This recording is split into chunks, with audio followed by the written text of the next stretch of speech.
because the war of aggression that was waged against the Congo in 1996, it was waged by U.S. proxies, U.S. allies. Paul Kagame of Rwanda. I don't know how people. So I hear some people characterize him as a Pan-Africanist. I would love to deal with that. I was actually going to have that as my next question. I was wondering, when you hear like on mass Pan-Africanist platforms, he's now the hero of Pan-Africanism. Yeah, when you hear people characterize Paul Kagame as a Pan-Africanist, it means that Western or U.S. propaganda has worked. You've been duped. You've been bamboozled. You've been led astray. You fall victim to the propaganda machine, which is a very powerful force. Because, Malcolm talked about it, right? He talked about how the propaganda is so deep that it can make you hate yourself. So it certainly can make you love someone who hates an African. And Paul Kagame is someone who hates Africans. Trust me, if we judge the results of his handiwork, right? So Paul Kagame of Rwanda and Yoweri Museveni of Uganda, two figures, they invaded the Congo twice, 1996, 1998. That triggered the loss of an estimated 6 million African lives. And they invaded the Congo with the backing of the United States in terms of military support, in terms of financial support, in terms of equipment, in terms of intelligence. We have a short film, a 26-minute film that documents this, where we actually have U.S. officials on record talking about overseeing the shipment of observing the shipment of equipment and weapons to Rwanda. It's on our website, Congo Justice, congojustice.org. Or if you search YouTube, Crisis in the Congo, Uncovering the Truth, a short 26-minute film that goes into detail about the extent to which the United States support these two, what Thomas Sankara would characterize as agents of neocolonialism.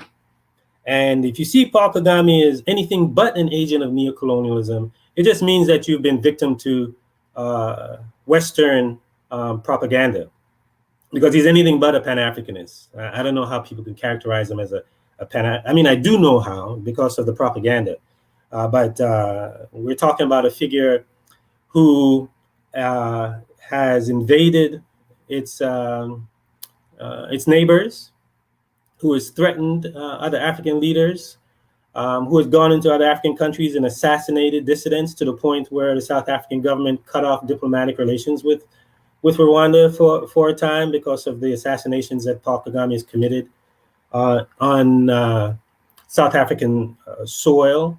We're talking about a figure who detests any kind of dissension in his country. The last elections that were held, if you want to call them that, he won with 99% of the vote. We're just trying to figure out why he left 1% off. We just don't understand that. And but more importantly, one of the figures who challenged him is a woman. Her name is Diane Rigara, and he put her in jail.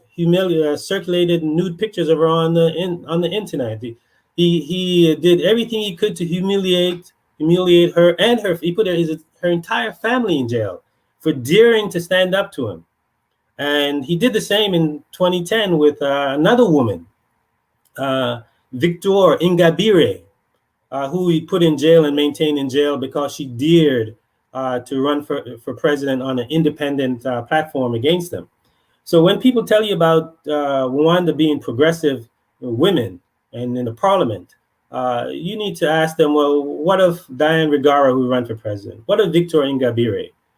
So his record on women, very clear. He jails them, and he jails their families if they choose to challenge him. But if you're compliant and you're pliable, you could do whatever. You're fulfilling his wishes. Sure, he'll allot certain seats for you in the parliament, but don't try and challenge him in any way. And this guy, it's really fascinating. He's probably the first Pan-Africanist that Black people and Africans are championing, that has the former president of the United States, Bill Clinton, and the former warmonger prime minister of the United Kingdom, Tony Blair, has his close confidants and counselors. And he's tight with Benjamin Netanyahu of Israel. He's tight with Edelson out there in Las Vegas, a right-wing Jewish dude who finances right-wing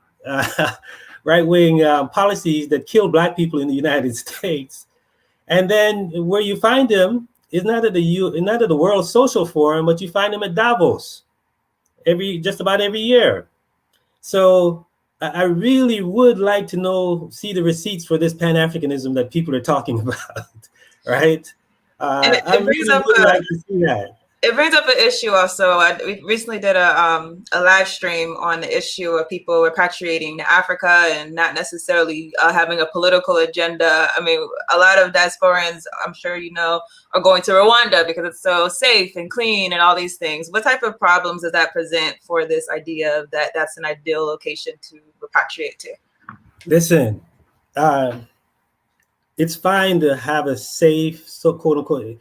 I mean, when you run a police state, safety is not an issue, because you run afoul with a state, they'll kill you or jail you. So that's where the safety is coming from. When you run a police state, forcing people to clean up the streets is not an issue. Our point is that you do not have to kill and jail and invade and plunder in order for you to have a clean and safe state, right? In order for you to have a state that can support people who want to come back to the continent. Our models are models of Pan-Africanism and what a state can do. Probably the best modern or recent case is Thomas Sankara out of Burkina Faso. What he's done for women, what he did for the environment, what he did for leveraging the local resources. He put the people to work and say, we're Burkina Bay, and we don't have much, but we're going to use what we have for the development of our country. Now, contrast this with Kagame. Half of his budget is funded by the West, right? Half of his budget is funded by the West. If we believe the documents from the United Nations and the Congolese people, the plunder of the Congo has fueled his country, where Rwanda is the #1 producer of coltan in the world. They don't have the reserves of coltan. They're pilfering it from the Congo. So by any metric, in terms of how you arrive at that safety and that cleanliness, that's not in alignment with our Pan-African tradition at all. It's in alignment with what with figures that we've seen the West impose on Africans, where they keep order. By killing Africans. They keep order by jailing Africans. So that's how Kagame has arrived at the position that he has had in his country. And just speak to any Rwandan dissident. We work with African Great Lakes Action Network, AGLAN. People can check them out. They are very active on Twitter and on Facebook.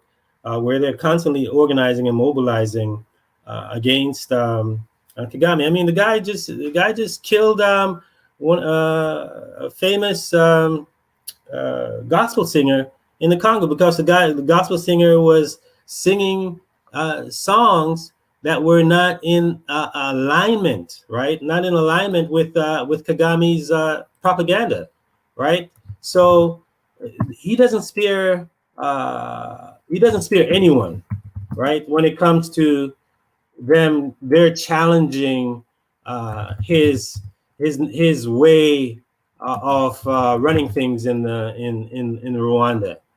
So I would just encourage, people to look at some of these figures. Look at Kizito Mihigo, the gospel singer that Kagame just knocked off. Looked at Diane Rwigara, who was running for president, Victor Ingabire, and Patrick Kariega, who he assassinated in South Africa. I mean, he sends hit squads all over the world. British intelligence is warning British citizens all the time about Kagame sending hit squads. And this is what's really key, that he's able to do what he does globally because of the backing that he gets from the West, right? There are international institutions that have tried to bring him to book, but we find the United States and the United Kingdom running interference, either political interference or diplomatic interference. I'll give you an example. The Spanish courts have this principle, this international jurisprudence called universal jurisdiction, where they're able to go after people who kill or figures, especially heads of states or leaders, political leaders who kill their citizens. And so they had about 40 figures on international arrest list, 40 top Rwandan figures. And one of them had traveled to the UK, and the United Kingdom had captured him because there was an international arrest warrant out on him, right? So who comes to the defense of this top Rwandan figure? This that's a part of this Pan-Africanist regime with Paul Kagame, the wife of Tony Blair, right? She's an attorney, so she went in to intervene. So if you look at Kagame's friends, his networks, and his money, his sources, those who advise him, it's not only like, we're not only talking about imperialists, right, and neocolonialists, but we're talking about the right wing of these forces that he's in bed with. And what do we get as Africans? We get the rhetoric so that we can, be duped. So don't be duped by the Rwandan and imperialist propaganda about Paul Kagame being a Pan-Africanist. He's anything but.